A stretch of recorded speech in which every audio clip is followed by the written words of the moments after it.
Everyone. Thanks so much for joining us today. We're going to get started in about 6 minutes at 3:05 p.m. Eastern Time to give folks a chance to log in and get settled. If you'd like to go ahead and introduce yourself and let us know where you're calling in from in the chat box, please go ahead and do so and make sure when you're chatting to chat to all participants. I'll be putting instructions on how to use the chat box as well as how to call into audio via phone if you'd like to do so. So once again, thanks so much for joining us. We're going to get started at 2:35. Thank you.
Hi, everyone. Thanks so much for joining us today. We're going to get started in about 3 minutes at 2:35 p.m. Eastern Time to give folks a little extra time to log in and get settled. Please continue to go ahead and use the chat box to introduce yourself and let us know where you're calling in from. And also please let us know if you're having any issues with audio or video. We're happy to help you. I'm going to go ahead and put some instructions in the chat box on how to connect to audio via phone if you'd like to do so, as well as how to use the chat box. So once again, thanks so much for joining us. Please introduce yourselves, and we're going to get started in about 2 minutes. Thank you.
Welcome, everyone. This is Denise Solzbach. I am the director of the National Center at the Institute for Innovation and Implementation and the deputy director of the TA Network.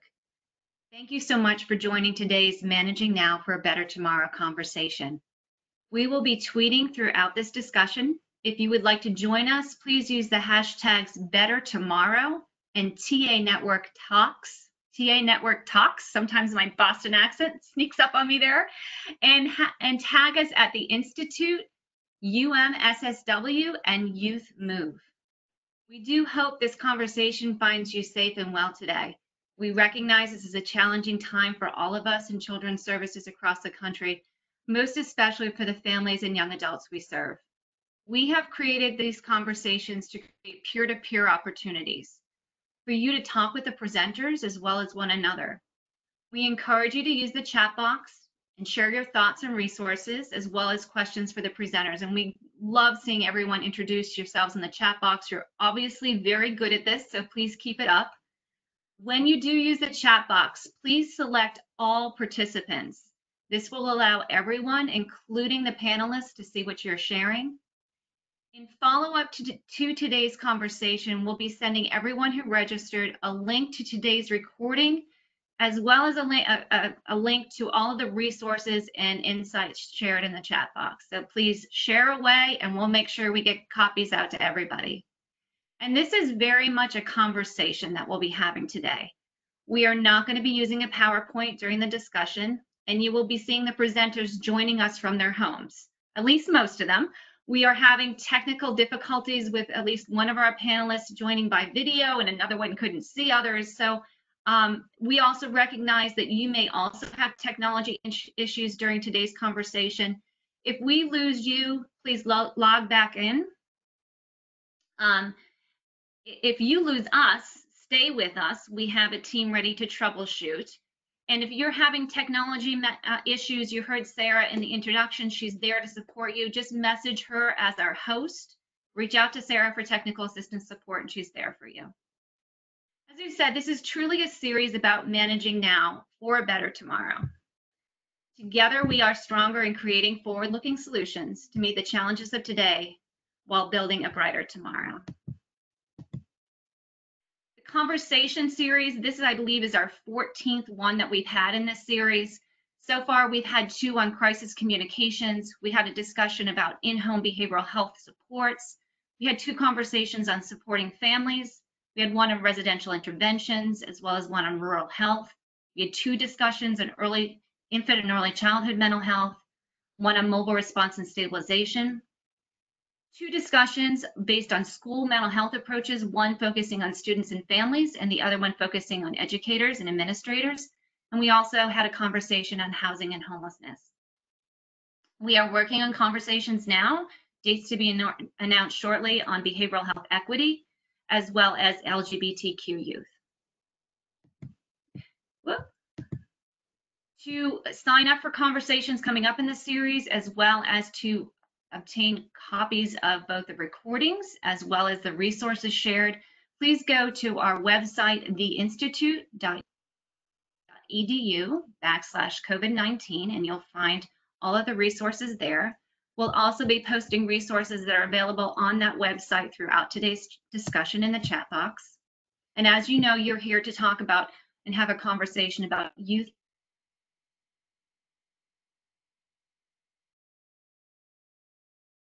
is for youth and adults. So thank you for joining us. And our panelists and presenters today include Madeline Zielinski. Madeline is with Youth Move National, as well as Jasmine Boatwright, also with Youth Move National. You may know both Madeline and Jasmine. Madeline works directly with a lot of the sites, and as does Jasmine, and then Jasmine leads our Direct Connect learning community that many of you join us each month for. We're also joined by Thomas Hudson. Thomas is with Hugh Lane Wellness Foundation in the Pittsburgh area, as well as Taylor Bianco from South Florida Wellness Network. In addition to these presenters, we have Dr. Christopher Belanci. He's from the Judge Baker Children's Center at Harvard Medical School. And Dr. Belanci, Christopher, to all of us, serves as a TA Network's medical director. Also joining them, and will be facilitating this conversation is Johanna Bergen.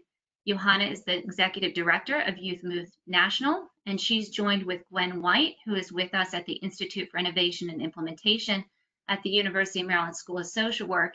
You may know Gwen and White. Gwen and Johanna together, they co-lead the Young Adult Services and Supports Learning Community. So enough about me talking. Let's hear from all of you. I'm going to turn this over to Johanna. Actually, Denise, you're turning it over to Gwen. Well, I'm turning it over to Gwen. Thank you, everyone. Gwen. Thank you, Denise. And thank to all of you for spending part of your day with us. As Denise said, I am the advisor for Young Adult Services and Supports at the Institutes, and also am privileged to host the Young Adult Services and Supports Learning Community with Johanna. And as she also said, we're going to be joined by Madeline and Jasmine, who co-facilitate the Youth Leadership Learning Community. And if you are not a part of those learning communities, please sign up. You'll find it worth your while. And I think there's the link in the chat box for signing up for those. It will be worth your while. Johanna and I are going to be facilitating today. And as Denise said, please be letting us know your thoughts, questions, comments in the chat box. Johanna. Thanks, Gwen. Thanks, Denise, for kicking us off today. As it's been mentioned, my name's Johanna, Executive Director at Youth Move National. Also thrilled to be with you all today. So my role is, like Gwen, to help facilitate today's discussion. And in order to have discussion, we have to have questions. So please feel free to put your questions throughout the time into the chat box, and Gwen and I are going to be organizing those and getting them to our amazing panelists. A little bit about our flow today. We very intentionally have invited panelists to join us who have very diverse perspectives and experiences in responding and living in today's current pandemic. So we're going to start off with a couple of quick presentations, not like school presentations, like fun 5-minute presentations, no slides, to get us started. And Taylor and Thomas are going to be offering those perspectives for us. Those will be our grounding kickoff spot, and then we'll invite the rest of our panelists into discussion, and all questions are open, right? So Gwen and I will start with our burning questions and then weave yours in. And then every panelist will be invited to offer some closing thoughts about our world now and where we're going, so you can hear from all of our panelists on perspectives as we wrap up today. We do anticipate that each of you will have input and ideas about the questions that we're asking. So just as I have the honor to ask Madeline and Thomas a question, I'm also going to be asking you all questions, and we would invite you to respond, share your insight, share your experiences in the chat box. When you are able to share something that's a resource, a website link, an example of something that's been beneficial to you in navigating the pandemic, we'll be able to curate those resources and share them with the larger world. So do feel free to make this as engaging discussion as you're interested in the chat box. Okay, so enough from me. I have the honor, I'm going to pass first to Thomas and then to Taylor. We have asked them to consider from their perspectives in Pennsylvania and Florida, how are they each grounding themselves and caring for their own mental health while navigating COVID-19. And I think this is a very important place for us to all start from today. So Thomas, I'm going to pass over to you to introduce yourself and get our discussion going. Hey everyone, my name is Hudson. My pronouns are they, them, and I am currently in Pittsburgh, Pennsylvania. I'm originally from Oklahoma. It's a long story, but we're here. I currently work in strategic initiatives at the Hugh Lane Wellness Foundation. In this position, as a foundation, we work to help people build their capacity to serve LGBTQ+ communities and individuals. And so what that looks like is training, consultation, working with youth directly, um, and just like creating new opportunities for the community.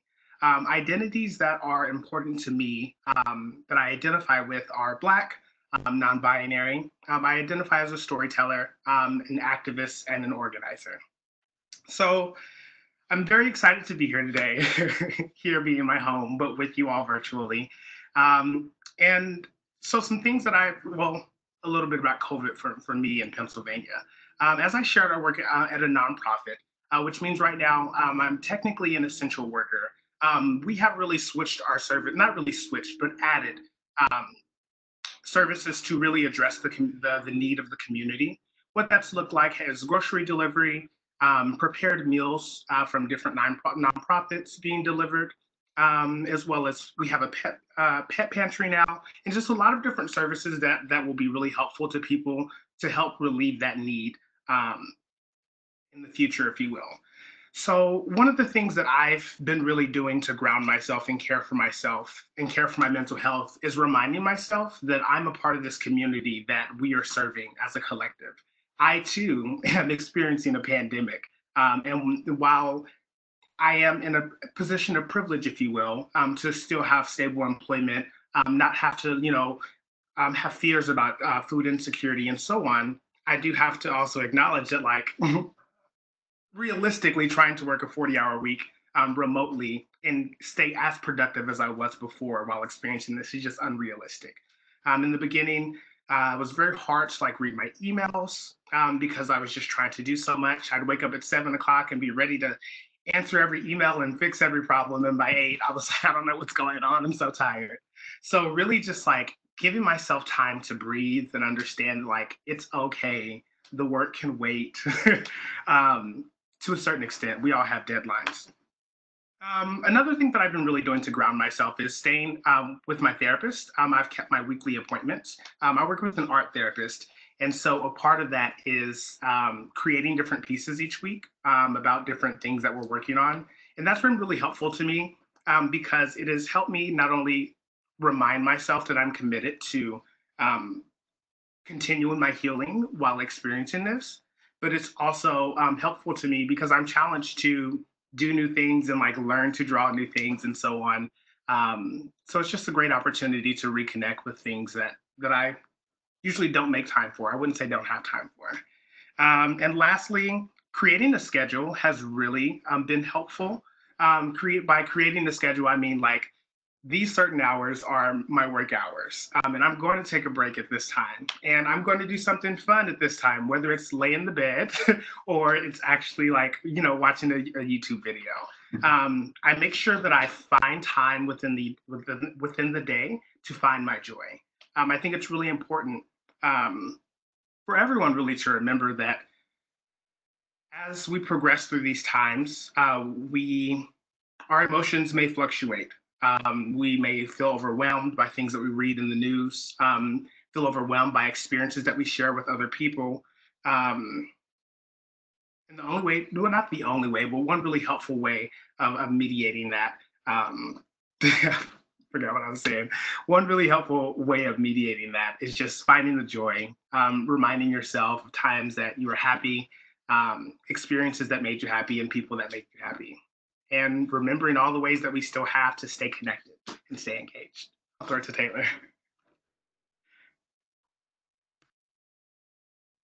Hi, everybody, and thanks, Thomas, for that introduction. I'm just like, how am I gonna top that? You have like the most like bright smile. But my name is Taylor Blanco, and I live in South Florida in Broward County. And I currently work for a nonprofit called South Florida Wellness Network. And the philosophy and foundation upon everything that we do is peer support. So up to our CEO, all the way down to the person that just walked through the door, we all have lived experience with different systems of care, whether it be mental health, whether it be substance use, criminal justice, you name it. Um, and I've been there now for 3 years. I started off as the youth outreach coordinator And my role was to get our Youth Move Broward chapter going. And I remember like very early on in those stages, I was like, I don't know what I'm doing. And I remember have calls with Maddie from Youth Move National and just be like, can you give me some tips? Like, I think I know how to engage young people because I am a young person, but at the same time, I don't. And so it was really a learning curve and getting creative with engaging these transition aged youth. So I do work within that 14 to 29 age range, and use my own lived experience with mental health to really be able to connect with these young people. And I've found it such a unique relationship because it's not like, one of those things where I'm just doing for the person all the time, but it's, that mutuality, and it's meeting someone where you're at. And I get just as much out of, meeting with these young people just as much as they get out of it, meeting with me. Um, and so, that brings me to how I've been taking care of myself during this whole thing. And it's been interesting because when it all first started, we, just like Thomas, we're considered essential workers, and so we were, still in the office. Everything was business as usual. Meanwhile, everyone else was like, "What are you doing? Why are you still working? Like, we're working from home." And I'm like, "Well, it's just the nature of the work that we do, like." Yeah, there's a virus out there, but also, there's mental health, there's suicides, there's overdose, there's so many things that are happening to people that we have to, be there for them. And so, initially I was in the office, and then someone actually did get sick. And so we had to start working from home. And that was definitely different for me, but at the same time, pretty exciting because working from home is something that I've always wanted to do. I always say I'm like an introverted extrovert. Like, I can be very extroverted at times and connect with people and laugh and be the center of attention, but I've realized like there's absolutely nothing like being in my own space, in my own vibe, being able to control that environment for myself, put on whatever music I want to put on, and just set that tone for myself. And so it's been cool to be able to do that working from home. Definitely had a chance to slow down, like I also tend to try to compete with other people in the office that are like go, go, go all the time. And I come from like a yoga background, so I'm very much not like that. I'm very much stop and smell the roses, like be in the moment. And so I actually had the opportunity to do that working from home, and, being able to do these online groups with the youth that I'm working with. I feel like even now our communication has gotten so much better because we're checking in way more often.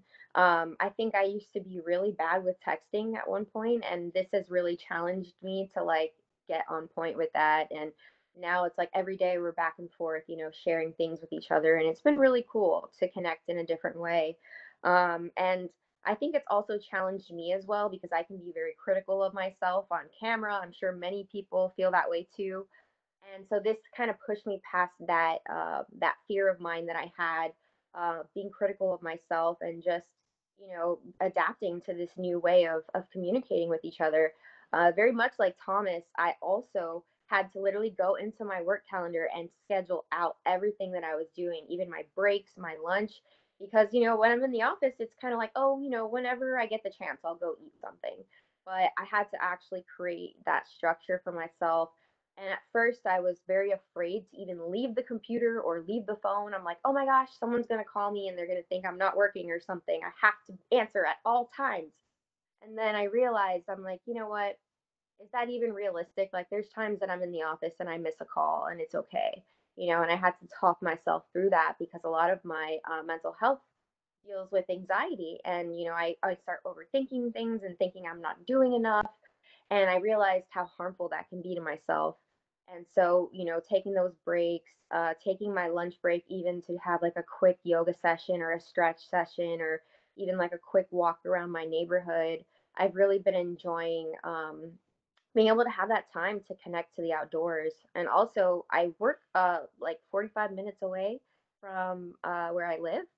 So I'm like, I've been gaining 3 hours in my day. That hour to get ready, that almost hour to get to work, and then hour coming back home. So I've had a lot more time on my hands, and just been feeling more creative and inspired because of that, because I don't feel so pressed for time or like I'm scrunching everything all in together.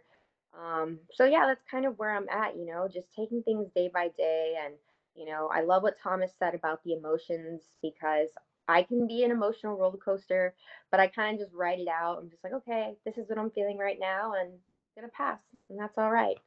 So, yeah, thank you guys for letting me introduce myself and share a little bit about that. And I will pass it on to Gwen.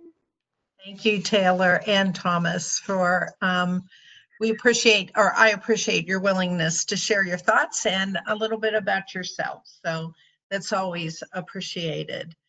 We're now going to transition to our full panel, which means adding Jasmine, Madeline, and Christopher.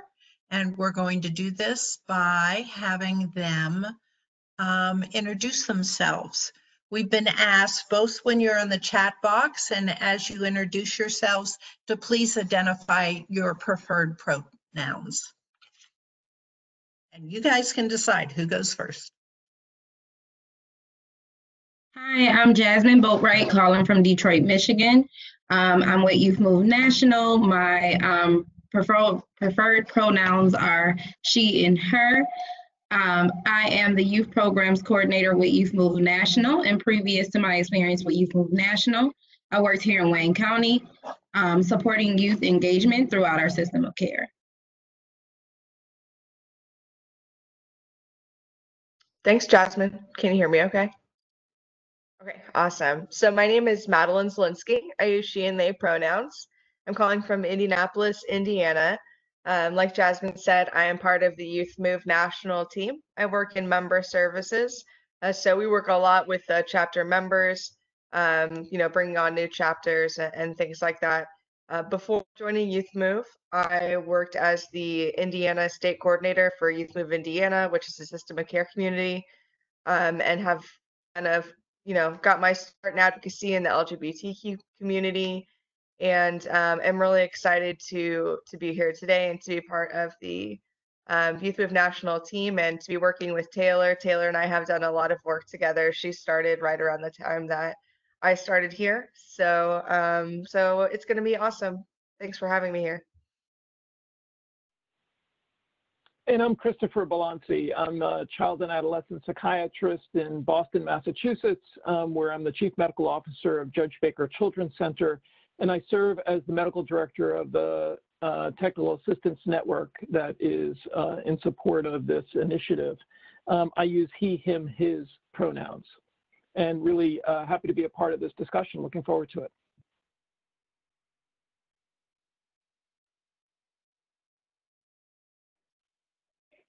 Awesome. So let's find something to talk about. So my first question I'm going to direct to you, Thomas, but I know others want to participate as well, so we can hop right in there. Thomas, before COVID-19, were you already using virtual platforms at work to connect to your community? What changed, right? When COVID-19, are you doing more virtual work? And then carry us through not only the sort of the technology aspect of that, but how engaging virtually is changing the way you create relationship with young people in your community. Thank you. Of course. So, prior to COVID, we did use some virtual platforms, that being Facebook and Instagram. We definitely did not use it as much as we have now. We've definitely had to do some learning on how to use the different platforms and how to maximize the use of it, but also keeping it safe. Some of the platforms that we have adapted to use are Discord. We have the Zoom and the Zoom webinar feature. And so it's definitely been some transitions that were necessary. And in regards to, well, in terms of doing the work through the technology, it's been a little difficult to engage with the youth, which I'm sure most people have experienced. I think it's difficult because some youth don't have access to technology, and so we're working to alleviate that. But also, some youth have technology, and they're just like, I don't have the capacity to sit in a group right now. And so that's sometimes a little challenging. I think right now, being a time that we are providing a lot of support and individual support to families and youth, it is a little more difficult to, I wouldn't say find a connection, but to really establish that I'm here for you, I'm here to help, and I want to help. I think there's like a certain connection and energy that you just get from having a face-to-face, one-on-one conversation that unfortunately you can't replicate online. And so it kind of makes it harder to engage in some of these hard conversations, if you will. However, we have been, I think I answered the question. Do we have policies in place? That was one of the things I wanted to say. So one of the things that we're doing to help mediate the transition to using a lot of technology, specifically for youth that don't have technology or don't have regular access to it, we're giving them iPads and devices to use. And along with that, we are, for youth that are within group homes or congregate care facilities, we are telling them that like not only do they have to have access to the laptop for our virtual check-ins, which are one-on-one, but also the Youth Affirm, which is a virtual group. And so we put a lot of guidelines on it that make sure that the youth has access to it, not only for the groups that they're a part of, but also to have with that one-on-one individual support whenever they need it. Another thing that we've done to help families specifically is we have this internet guide that we've created, just explaining like how LGBTQ plus youth specifically use the internet and how it helps to stay connected, and how during this time, while we do want to over monitor it or use it as a consequence or something be taken, it's not the right time to do that. And just kind of like showing other ways of navigating that conversation.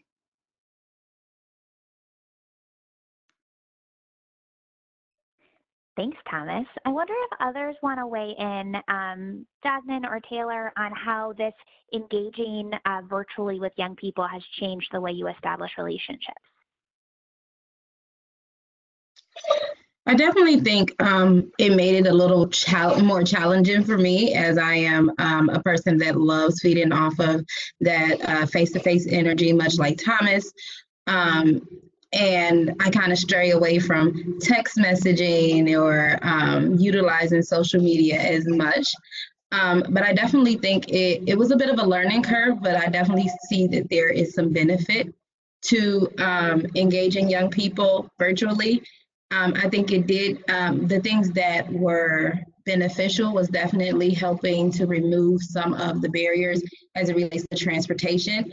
I love engaging young people face to face and like going new places and all of that good jazz, but transportation has historically been a problem, or the ability to travel or scheduling.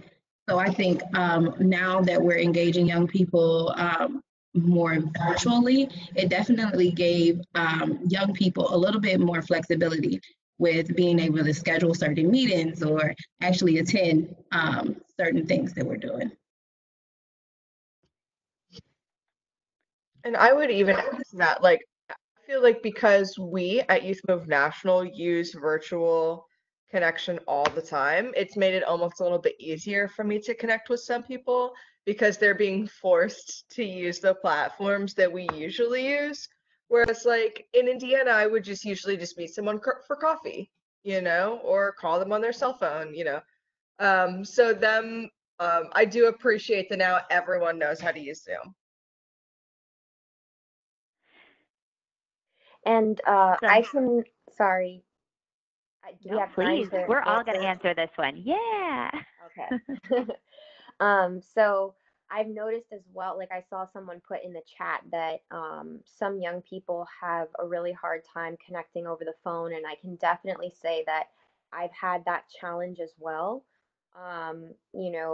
There's some young people who they're not like talking is not their thing, regardless of the phone even. Like a lot of times they like to connect through art, and we'll do art workshops and we'll express ourselves that way, or we'll do stuff with music or dancing. And that seems to be other ways that people can really express what's going on.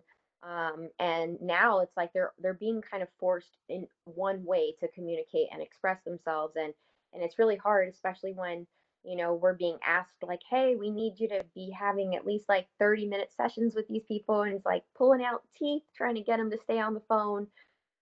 So yeah, that's definitely been a challenge for sure. But we use social media as well.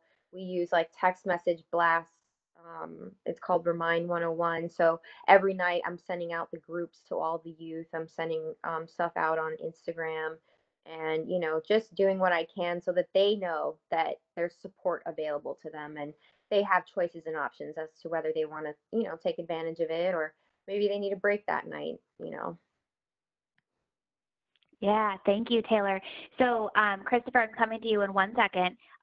For those of you that are chatting into the chat box, please, you're both asking and answering questions, which is exactly what we want. So I like the peer support that's going on in the chat box, as some of you are admitting that engaging with some youth in your groups is more difficult than others, that you're looking for creative opportunities to reach out, loving that we've got every kind of like walking nature museum tour, Instagram. I love Remind, Taylor. So let's keep all of this sort of back and forth discussion going. But Christopher, really want you to weigh in for the group here as well. How does engaging virtually change the way we're creating relationships? Thanks. I think we just need to acknowledge that it is a different medium than when we're meeting in person, and laying some ground rules for what that should look like, and kind of what's appropriate, just like we would in any other kind of professional engagement or meeting. I have heard anecdotally that a number of young people actually are preferring this medium, that not only is it an opportunity to reach more people because it eliminates the travel component, but some people just like connecting through technology, particularly young people.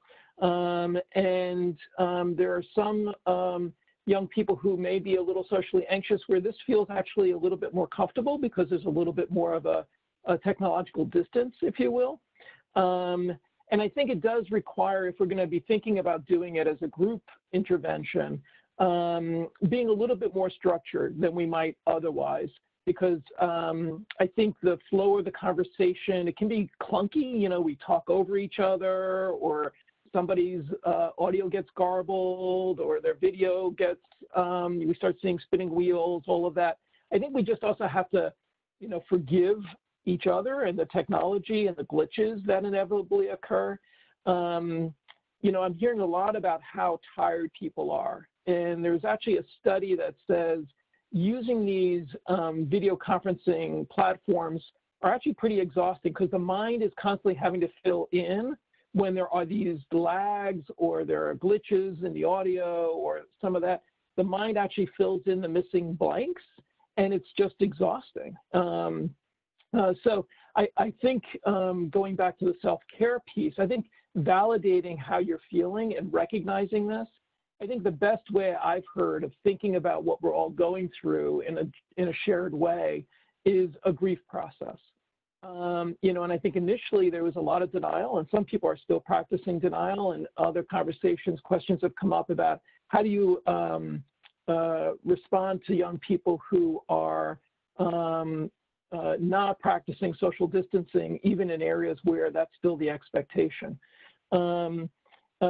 I think a lot of people become very angry, and there's a lot to be angry about in this pandemic, our loss of our routines and our normal outings and ways that we can support each other and ourselves, but also the racial disparities that this illness is laying bare. Not that those are new, but they are, again, being quite profound in terms of disparities in who's getting the illness, disparities of who's dying from the illness.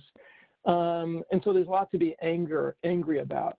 And then I think we're kind of in, as a society, the bargaining stage. Like, how much are we willing to open up our economies in the service of trying to get people back to work, which is obviously very important and part of good self-care. but also recognizing that that may actually result in spikes and hotspots and reoccurrences. And, you know, what's the balance of that we're willing to take? And then I think despair, you know, I think I would say I've kind of reached the despair stage a little bit, and I'm just hitting a wall, and I'm finding it much harder to motivate myself. And trying to stick to a schedule has been very helpful for me.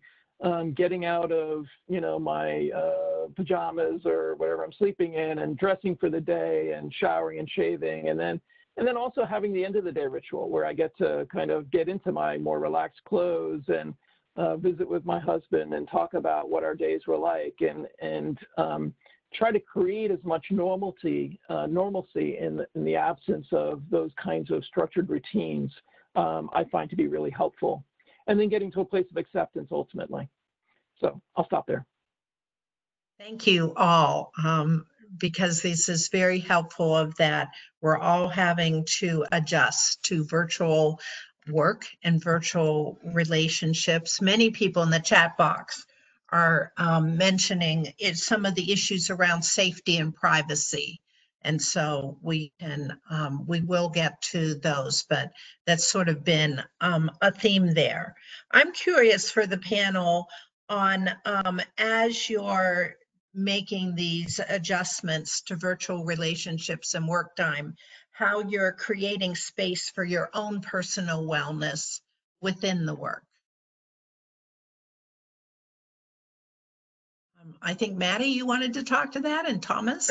Yeah, definitely. And I noticed earlier in the chat box that some people have already been dropping hints about some of the things that I wanted to talk about, which has to do with making literal space for your work and for your self-care.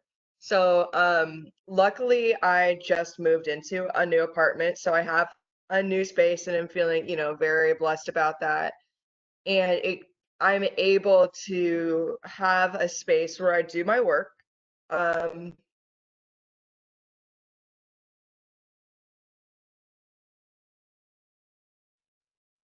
Taking breaks, whenever I'm feeling overwhelmed, which Devin can confirm, I get overwhelmed definitely, probably at least once a week.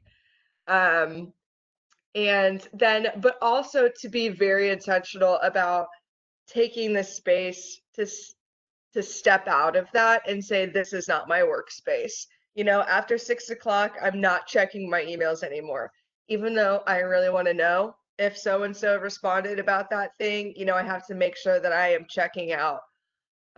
So that's one of my biggest tips, is to make sure that like you set your boundaries and you stick to them. That like setting boundaries is a really important part of self-care.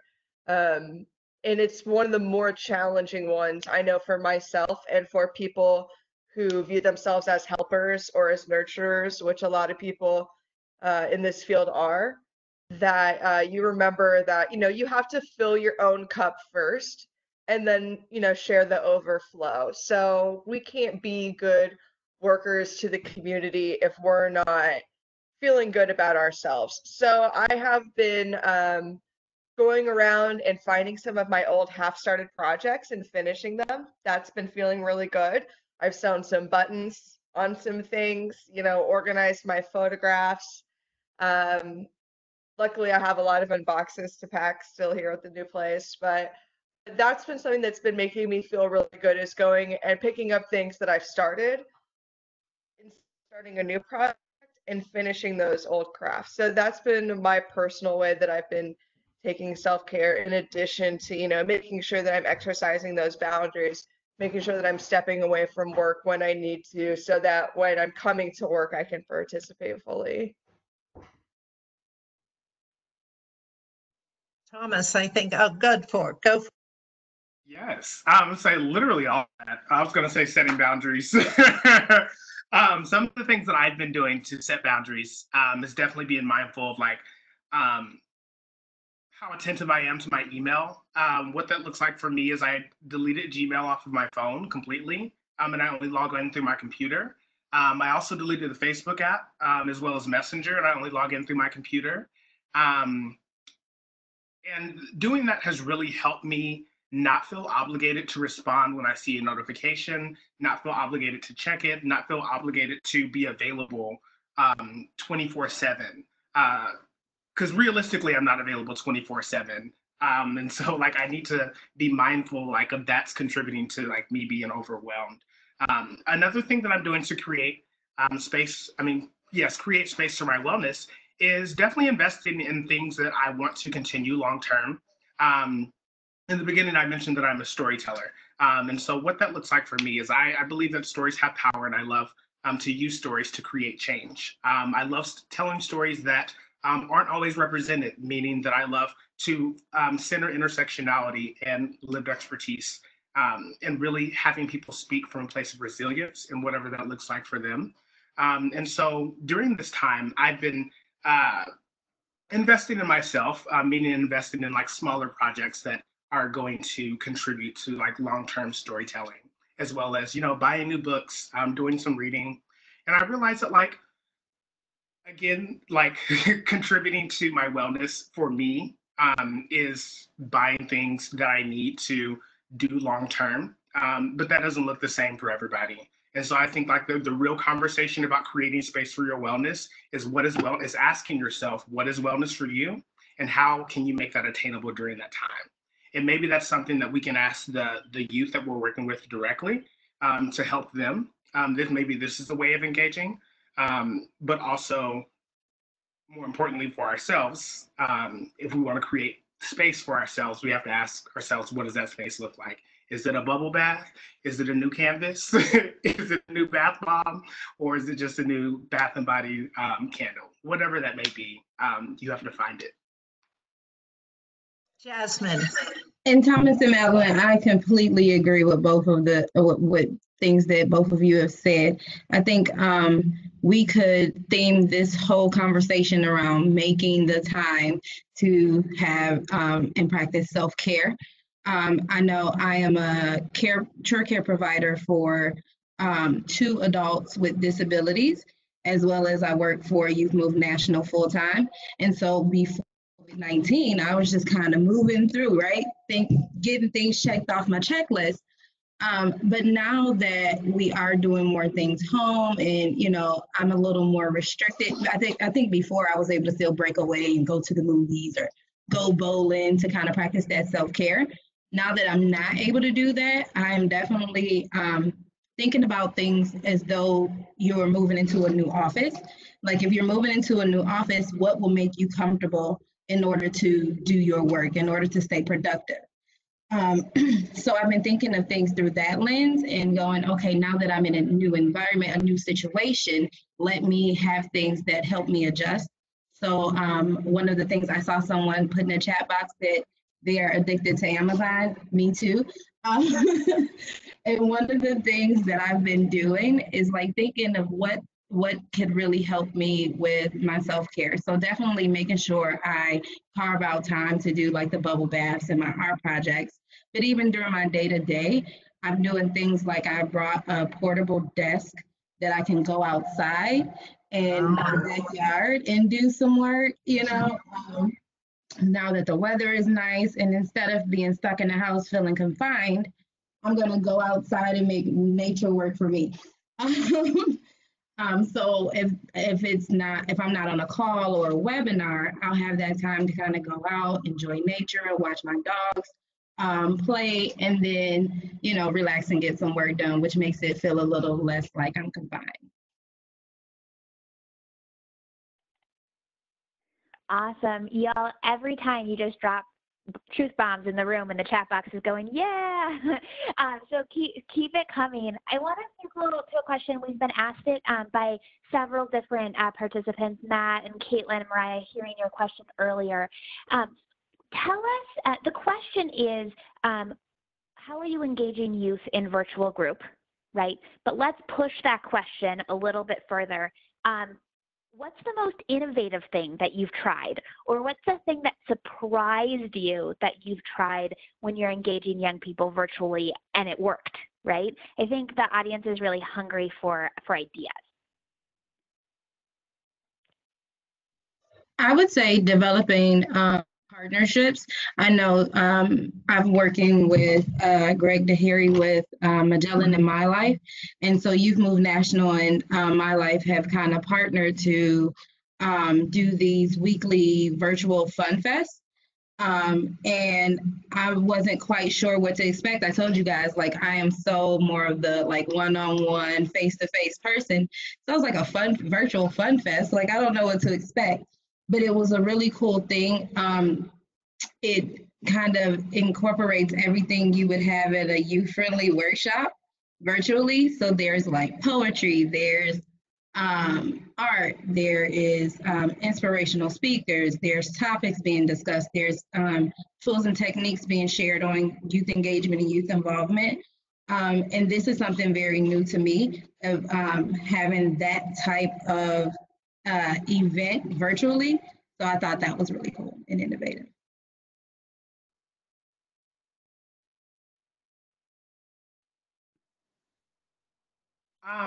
We haven't done it yet. However, one of the things that I've been kind of contemplating on the way of like getting youth to engage with the virtual groups is asking them what they need to participate beyond like technology and like, you know, things to like physically participate. Like, what do you need to participate? One of my youth was like, yeah, I just need snacks. I like snacks. And so like, you know, we were able to do a no contact delivery with some snacks. And so like things that I'm thinking of for like future things is if we have the budget, everyone tell me what you would like from Chipotle and we'll send them something. Like give them a reason, more of a reason to be engaged than what's already there. And while in the youth groups, while in the virtual groups or sessions, I believe everyone already know this, but definitely make time to check in. Of course, you know, how are you? Get them to talk about their week, talk about things that's important to them. Yeah, those are things that have been really helpful to me, but also things that I look forward to using. And Thomas, you had told me about the snacks before, and we have someone, Caitlin, I'm going to call you out on the phone, that they got things donated, that places were reaching their expiration date, and then they were able to do the packages. We've had several comments, questions. Oh, Christopher, go ahead. You're on. Oh, I was just going to say that you know, one of the things that's unique about these video conferencing, FaceTiming, Zooming opportunities is that you're being invited into someone's home, and it's very personal. So I think there's actually an opportunity there to actually use that to our benefit and say, well, show me a little bit, or, you know, just it's always interesting for me to see what's behind people, or even if they're choosing a screen that they use for their Zoom calls, tell me about that particular screen.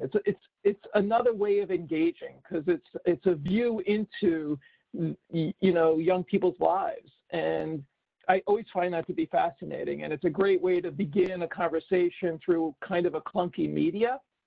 And then I just want to circle back. There were some questions about how the conversations can be overheard and ways of managing that.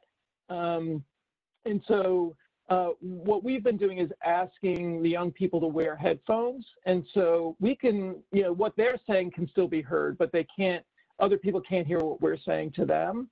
And then we usually come up with a safe word. So they can let us know either that they're no longer in a private situation, and so they're not going to be comfortable continuing whatever we might have just been talking about, or perhaps a different safe word if they actually need us to respond in a more serious or urgent or even emergent way.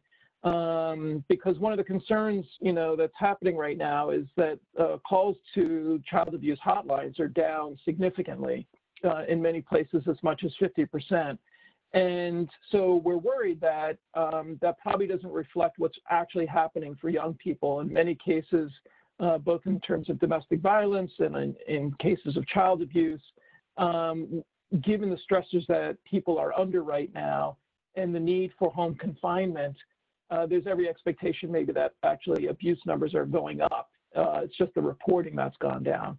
And so trying to remain engaged and use these connections that we do have as ways of checking in and making sure people are safe. I think we just need to think about how we're going to structure that. Thank you, Christopher. And that's exactly where I was going, because there's been a lot of chatting about safety in terms of using technology. Do any of the rest of you have tips or things you've been using around that?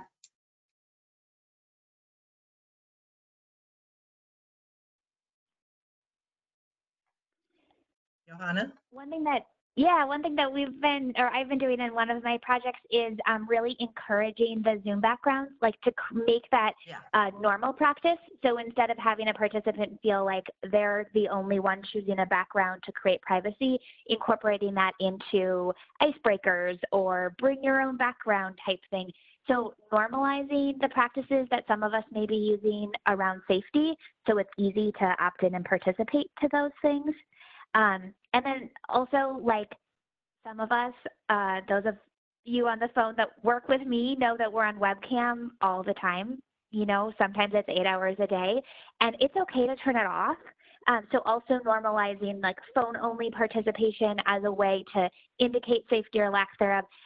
Yeah, just trying to be really conscious of normalizing behaviors so young people feel more inclined to like participate in the gateways that we're offering.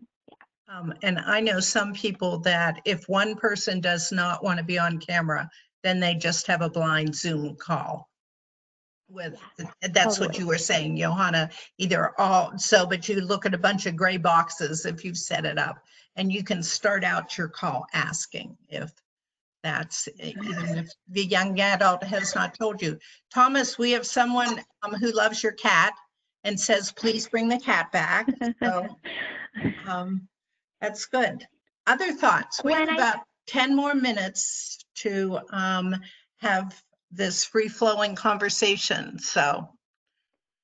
Yeah, I wanted to piggyback on the question that you asked everybody.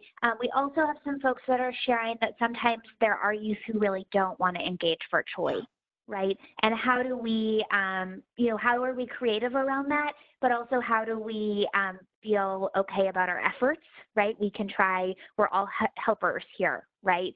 So what has been working for you to sort of move through virtual resistance, but also how you care for yourself when the things you're trying aren't working. If anyone felt comfortable speaking to that.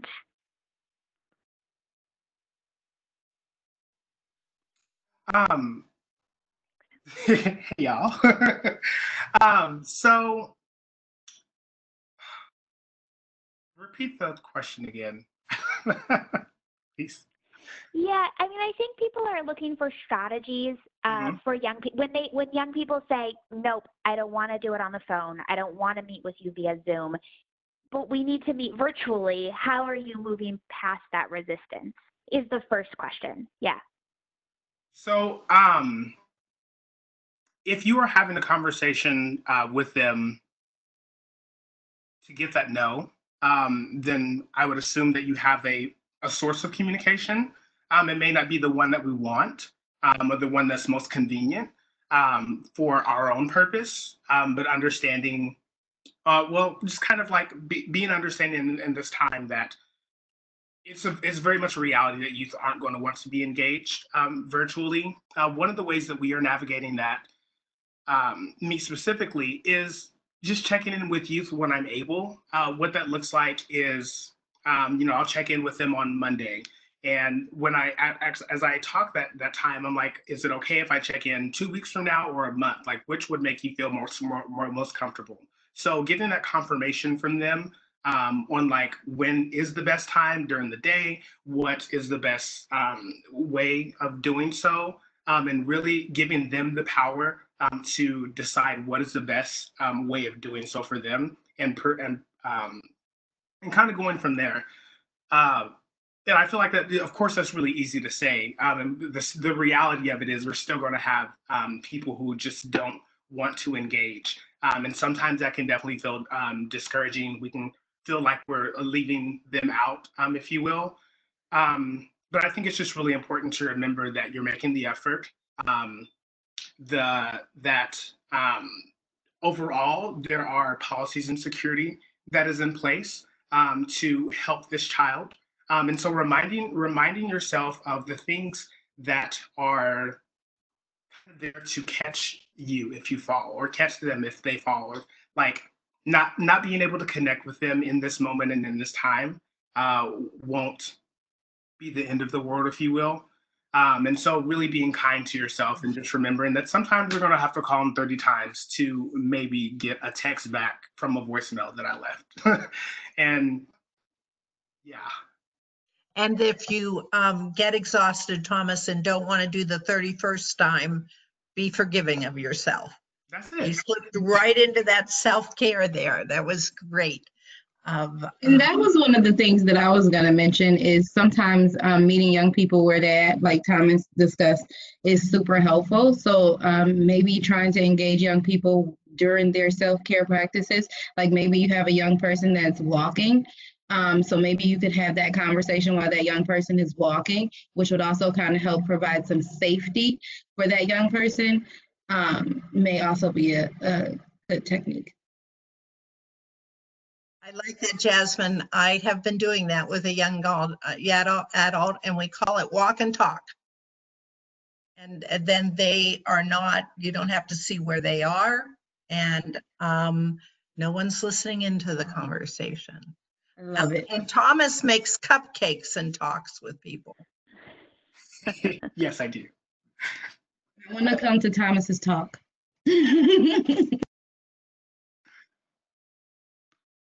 I have been known, some of us are in the chat box are sharing our love of letter writing, which I have long held. Normally I write letters and no one writes me back, but now during this pandemic, I've been getting return letters.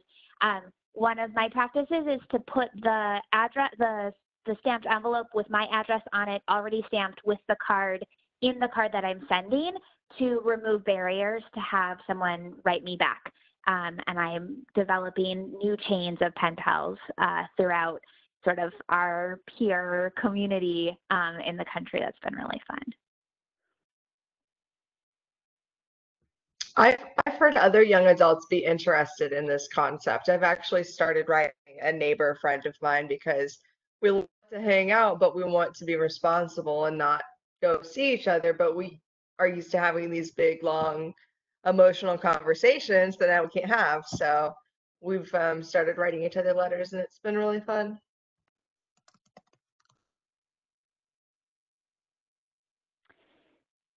So I think I can squeeze another question in, can I, Gwen? I think one more question, Okay. and then we have All some right. very critical questions that we are excited to hear our panelists answer. Go for it. For sure. Okay, so there's some curiosity, and I have this curiosity, right? We're talking about engaging online, which means we have a phone or a tablet or a screen in front of us all of the time, right? How do we balance the need to be on the screen for work, to engage young people, to be on the screen to meet our own needs of engaging with our peers and friends, and like having a break, right? So we've talked about scheduling, and I've heard, Thomas, you're deleting stuff off of your phones. Very brave. Not there yet, but proud of you. What else is working as this balance, like of needing to be on the screen and needing to be somewhere else? What else would you share that's been working for you all? Using the do not disturb option has been something that I've always historically struggled with. As I mentioned before, I have 2 family members that have been really sick my entire life. And so putting my phone on vibrate or do not disturb has always been a no-no for me. Now that I think, my family members are in a better place when it comes to their health, and I am doing so much virtual engagement, I think it is helpful for me to at least find an hour or 2 to just put my phone on vibrate or do not disturb. Vibrate, makes it so where if I feel like, at some point, if I hear a call, I'll check it in an hour or a few minutes. Let me just pull myself together.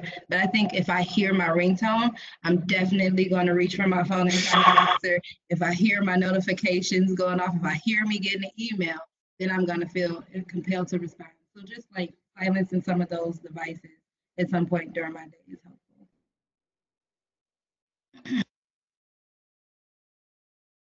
I think definitely, you know, everything that everyone's already said is amazing, and I've been incorporating a lot of those things into my, you know, day-to-day life as well. But Chris had mentioned earlier, I think it was Chris, something about Zoom fatigue. And it's funny because that was actually an article that I had sent out to my entire team as well, because I'd been checking in with people and like, man, I just been feeling so tired lately, and I don't know what it is. I think it's having to be on these like online groups all day long and all these calls. And one thing that that article had mentioned was, you know, the fact that a lot of times when we are on these video chats and calls and whatnot, there's maybe 10 other people's faces you could be looking at, but guess whose face you're staring at the whole time? Your own face while you're talking. And so I kind of became aware of that. I was like, you know, every time I talk, I'm like looking at myself, and I become so hyper aware of all these dumb little details on my face that I probably wouldn't even be noticing half the time when I'm talking or, you know, engaging with a person. And so I've been challenging myself to, one, not look at myself, actually, you know, minimizing the tabs sometimes. So although the tab may not be up in front of your face, it'll still show, like you'll still be on video, but you just won't be necessarily staring at yourself or staring at other people. And I think that's been really helpful for me, you know, to get out of that space of nitpicking dumb little details and just getting away from that overstimulation. Because like Chris was saying, you're noticing everything that's happening in every single person's little box. And I felt like, you know, at first I had to be like super engaged and like staring at people when they talk and like looking like, yes, I'm listening. But I've realized, and I think a lot of other people have realized too with this whole thing, is you don't necessarily have to be like, oh my God, I'm so engaged looking at you to be listening to somebody. And I think we all can kind of give each other grace in that sense to be like, okay, you know, like we're all doing this all day long, and it's okay if she's not staring at me while I talk, you know. And like I think Johanna had said, just normalizing certain behaviors. Like, you know, I would get really paranoid about, oh my God, dog gonna bark? Like, is someone gonna come upstairs and open the room and say something to me? And well, those things have happened. And it's just about laughing about it, you know, like people are more understanding than you really realize. And it's like, sorry guys, like that's my dog. Or, you know, I'll turn the camera around and be like, hey mom, say hi to everybody. I'm kind of running a group right now. And just kind of like, you know, incorporating humor into this whole thing, I think has been really helpful for me as well. To just find a balance with all of it and not take myself so seriously. Taylor, I completely agree. I'm sorry, I don't know who I cut off there. Um, but I completely agree. I think for me, it has definitely been a balance of like not worrying about things I can't control. So like I know my brother's gonna walk in my office as soon as I close the door, which means I'm gonna call for something, right? Like, you know, it's just the inevitable. And so I know that you know, of course my coworkers and lots of people that I'm on calls with have definitely had the chance to meet my brother or my dog that likes to come jump on my shoulder during calls. And I used to be like completely mortified in those situations in the beginning. And now I'm like, you know what? We cannot control things we can't control. And I'm going to continue to do a great of a job as I can on the call with the dog on my shoulder. And, you know, and just, you know, letting things be what they're going to be. It definitely helped me with my anxiety for sure on the show. I'm struck by how we've always had the value of individual care. But as we've had this conversation, it's some people love Zoom, some people are high touch people that this is very hard for, some are low touch, that this has been a relief. And that the value of individualized approaches to things has been all through this. We have many people in the chat box, some saying that they're going back to work in their states. That'll be a different experience than what we have been experiencing. Some are having snow over and over again. as in Pittsburgh, right, Thomas? We're so tired of, yeah. And so everyone, what is it? We're all in the same storm, but we all have different boats or something. But we're so appreciative of all of the comments from our panelists and the people in the chat box. It's great.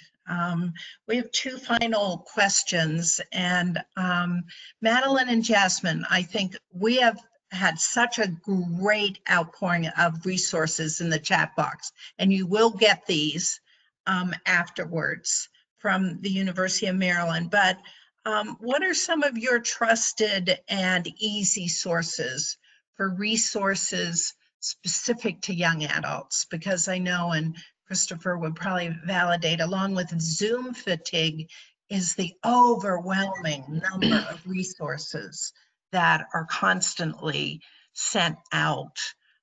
So this is a group that are interested in where you go. Where's your first stop for those specific to young adults and people using lived experience in their work? Okay, thank you, Gwen. So I totally agree with the feeling of like there's a lot of stuff coming out everybody right now. Everyone is coming out with a resource. So I feel better about having a resource bank. And honestly, before this stuff had started, there's so many resource banks. I actually made a resource bank document for our organization. But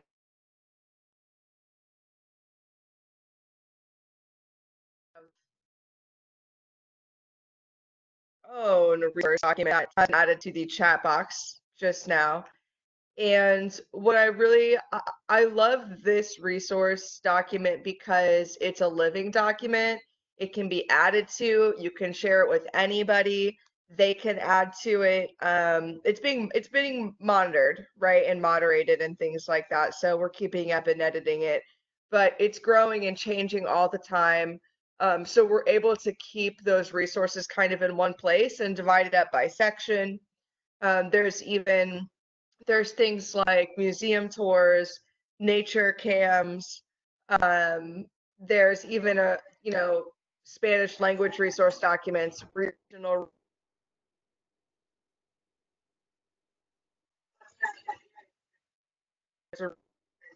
State could drop it. Anyone from your state can have access to that.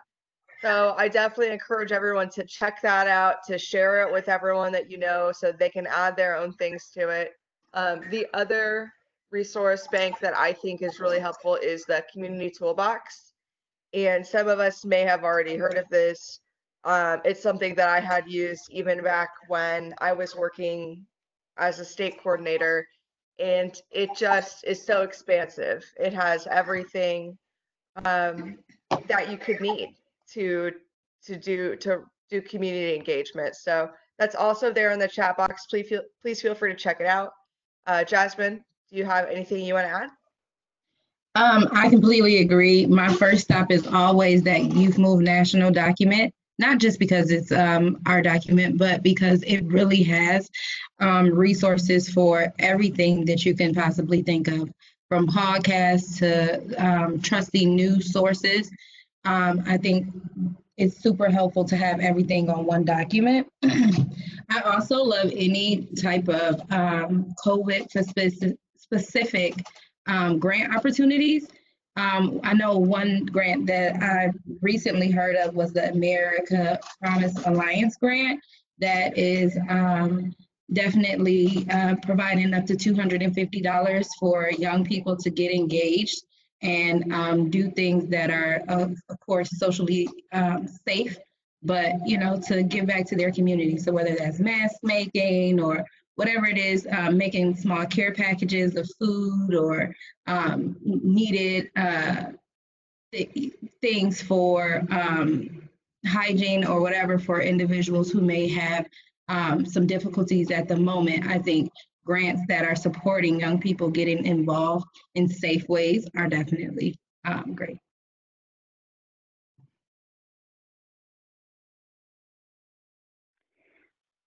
Awesome. Thank you all. So Maddie and Jasmine, I think you've kicked off what we hoped would kick off as people sharing resources in the chat box. So thanks for spurring that discussion. We've got 15 minutes or so on our call, so please continue to ask questions, to put resources into the chat box to respond back.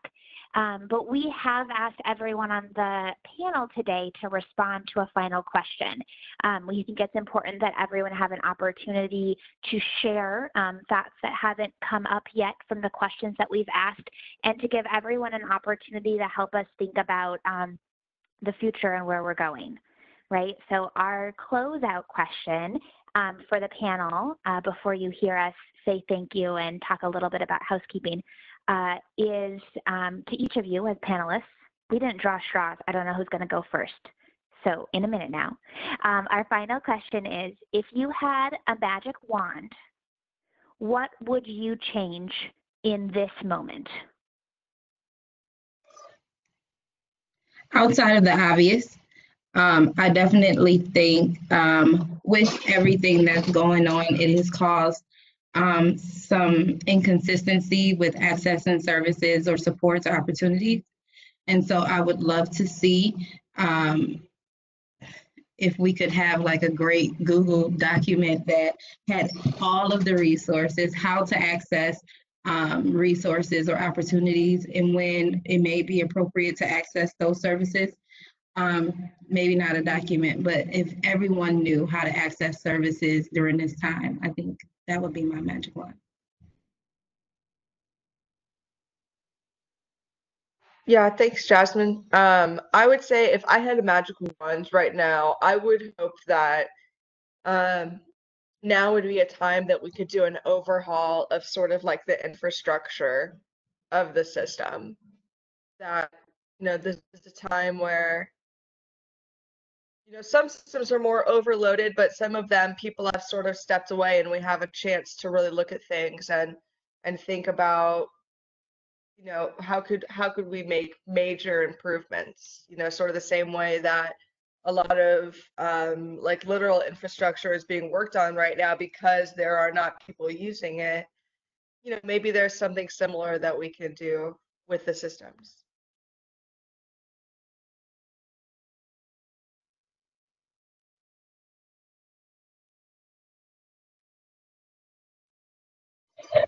Can I have another magic wand? Somebody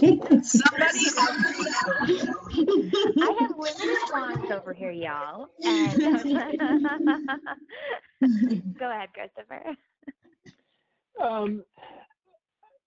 I think I'd love to see this be an opportunity for us to come together as a society and as a nation, rather than continue to, tear each other down or find fault or blame and point fingers.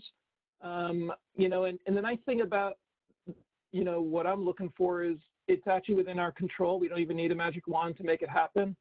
And then I just want to share one piece of wisdom from one of these other conversations that somebody in the chat box put in that it's just become my mantra.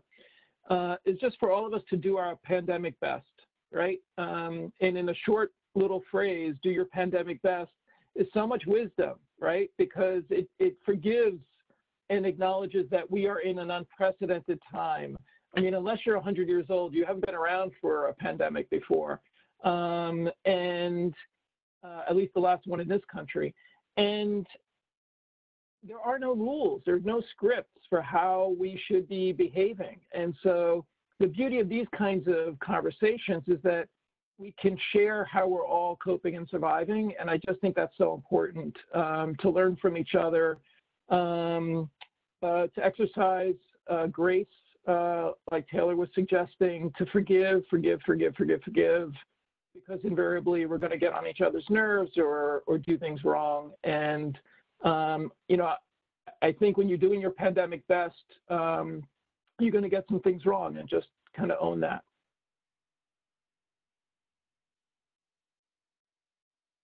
I really love that, Chris. And this whole thing, it's been making me think a lot about just in general how I've noticed a lot of people define themselves or where they put their worth and who they are as a person. I've noticed, like even with my parents, I've had a lot more time to have conversation with them. And, I finally asked my mom, I was like, Mom, outside of like being a caretaker and being a mom and, being a provider and, being an accountant at your job, like what else defines you? Like what makes you you? And she's like, wow, no one's ever asked me that before. I've never really thought about that. And I've noticed that's been a recurring theme for a lot of people, especially people that have lost their jobs or who don't necessarily feel as needed or productive as they normally do. And so all of a sudden it's like, oh my gosh, wow, like my worth as a person, is not the same. And that makes me so sad for people. And so, if I had a magic wand, like for me, it would be that people would find their worth in other things besides what their job title is or how much money they make or where they went to college. I think that's really what this time has forced a lot of us to do. But I know that sometimes those can be painful things to look at or reflect on. So I know people are struggling with it. But yeah, that would be my wish, is that people would be like, you know what, I'm more than just this. I'm more than just a mom. I'm more than just a peer specialist. There's more to me. Thank you, Taylor. I love that. Um, so if I had a magic wand, one thing that I would change in this moment is um, I would give a camera, well, I say a camera, a tool of expression to any and everyone that is currently experiencing COVID um, and has an intersectional identity. When I say intersectional identity, um, a good example of that would be Black and non-binary. Also, having experience with care, having experience being homeless, and so on. Because what I know is that everyone experiences things different. Everyone has a story to be told. And again, those stories have power. When we say those stories have power, that it's so validating and reassuring when that power comes from yourself, when you have the power to create that story. And so if I had a magic wand, I would give everyone the power to create a story that depicts how COVID-19 is affecting them, or how they're existing through this time. I think through that, not only would we learn from a lot of people about their experiences, what they're currently dealing with or going through, but we'd be able to share our own. I think during this time of social distancing and not being able to stay as connected with people as we are usually accustomed to, it's easy to feel isolated, to feel alone, especially if you don't have someone at home. Um, and so while I would love to have a magic wand to make this happen, we all have ways to make this happen, ways to give people ways to tell their story during this time. Maybe that's just giving them a camera so that they can go shoot their backyard and create a story off of that. Or maybe it's just giving them the space to yell and cry and scream about everything that is going on right now and just having that be it. But giving people a way to express what they need, how are they feeling in this moment. And yeah, giving people the power to express what they need is what I want everyone to take away from myself. What I would offer to everyone.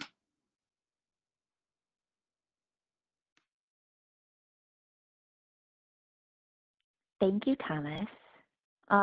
Thank you all. I want to give you all a magic wand to do all of those things, and then an extra magic wand because I know you were burning to say another thing.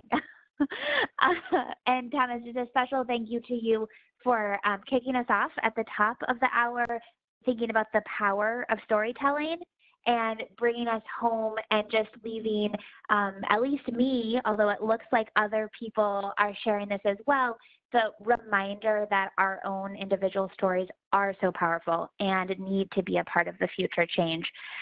So everyone had an amazing, amazing magic wand.